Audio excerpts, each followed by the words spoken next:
Okay, this is how to build your walls up so that you can get a three-dimensional form instead of a pancake.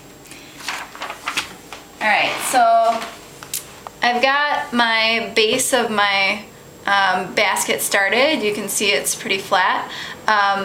Now, probably when you get around this size, you want to start putting your coiling core on top of the one before it instead of on the side. So you can see, like, right now all of this has been built out to the side so that it's really flat.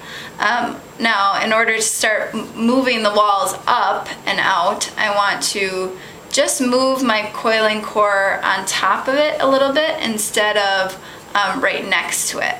And for some of it, you might be able just to move it, even when it's flat, you can kind of push it up. And for some of it, you're going to want to, once you get to the figure eights, to really kind of move it into that position. So with this figure eight now, I'm going to want to make sure my figure eight is really nice and tight, and just make sure that it's secured on the top of it instead of on the side. So right now, let's see, that's my first figure eight. And let me just finish my second figure eight. Okay, and now when I pull it tight, I want to make sure that my coiling core is kind of sitting on top of the one that I had attached it to.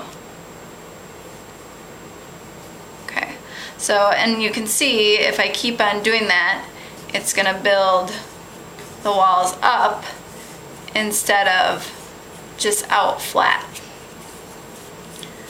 And that's how you get a three-dimensional form instead of a flat pancake.